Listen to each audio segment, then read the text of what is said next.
Eastern Michigan. The Eagles and Chris Creighton, of course, last year, a monster year. And I was of little faith. I thought after they lost quarterback Ben Bryant, might be a little downturn a little bit, but turns out quarterback is not everything. Let's pull it up on the screen. Let's take a look at what they got for this season. You want to talk about culture building. Chris Creighton has done some incredible things here. The fact that he is still here, I think he's been there since 2016. I feel like I probably should have looked this up beforehand, but he's been there for quite some time. And this was a perennially awful football program, and they're not bad. They're not bad at all. They lose quarterback Taylor Powell. They lose wide receiver Dylan Drummond. They lose 4 of their top 5 wide receivers. The right tackle, right guard, and their center are gone. 4 of 5 tackles for loss leaders are all gone as well. This team, again, 9-4 last year. They went 5-3 in the conference. Their post-game win expectancy was 7.16 and 4.84. So they should have been about 7-5. Ended up 8-4 in the regular season. Won their bowl game. Big step up. I mean, 9 wins. That's pretty awesome. That is pretty awesome. Their offense was good, and most of it was done on the ground. They were not super explosive. Number 118 in offensive explosiveness last year. Let's keep looking at this. Number 42 in offensive PPA per drive. Their defense was not great. Number 93 PPA per drive allowed. And their rush defense wasn't good. Number 94 in defensive rushing success. So, I'm not a huge fan of those numbers, but they didn't give up big plays. They didn't create them either, but they were pretty consistent on offense. That's a good thing. Turnover margin was number 63.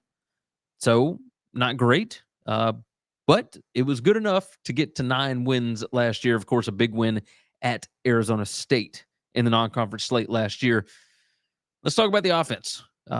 Chris Creighton's been good with the offense basically ever since he got there. The question here, is Austin Smith ready to lead? Right? 57% completions at 6.5 yards per attempt last year. Had 6 touchdowns, 4 interceptions a year ago. But, again, I brought it up. They need a new right tackle, right guard, and center to step up for the run game to keep up at the pace that they were last year, number 30 in rushing success rate. They only had 5 players with more than 15 catches. 4 of them are gone.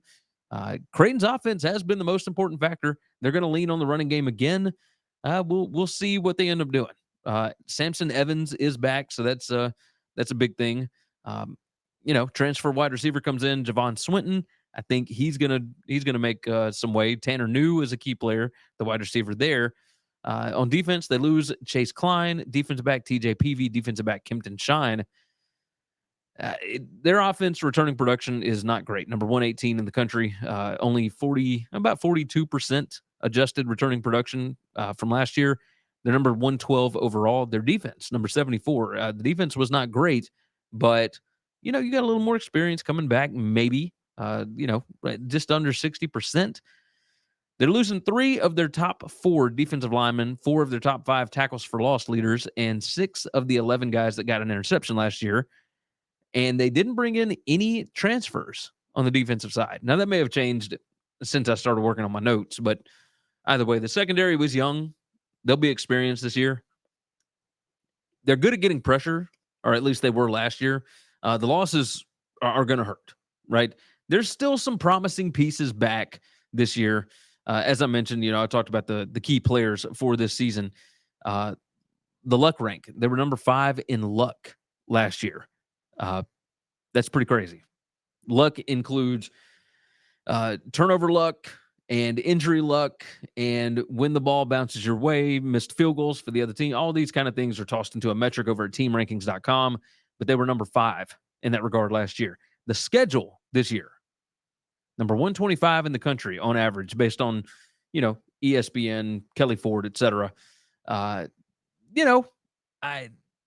like the schedule. I like the culture. There's not necessarily the pieces here or the returning production that would make you think that this team is going to be close to what they were last year. But, again, it's culture building. Let's look at the keys to the season. They had their best recruiting class in school history. So, all that work is leading to positive results. They've only had one non-bowl season since 2016. They've got a totally reasonable schedule. By the way, the non-bowl season, we'll toss out 2020. They've only had one season where they didn't reach 6 wins. They've got a reasonable schedule. 3 winnable non-conference games. They got Howard, UMass, at Jacksonville State. They also play at Minnesota. That's your pay game. The adjusted returning production is not great. Number 112, as I mentioned.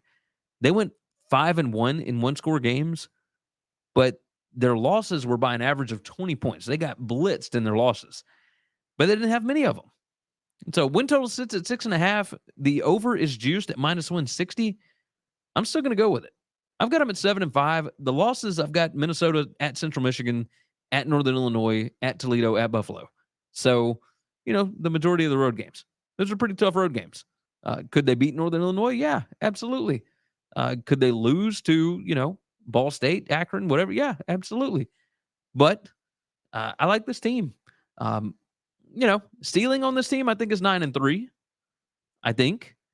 The floor is probably 5-7. Again, when you've got a really good culture built up, you're going to win. Your guys know how to win. They understand it. They expect it. They expect to win. So I think that's a good thing. Yeah, I like Chris Creighton. You guys know this. You've seen me talk about him a lot. I like Chris Creighton. So I'm a fan of Eastern Michigan. I think 7 wins, totally attainable. I would go with the over here. Thanks for listening to Winning Cures Everything. Make sure and follow me on Twitter at GaryWCE. If you want to toss in a question, you can email me, Gary@winningcureseverything.com. Make sure and hit that subscribe button, and we'll see you next time.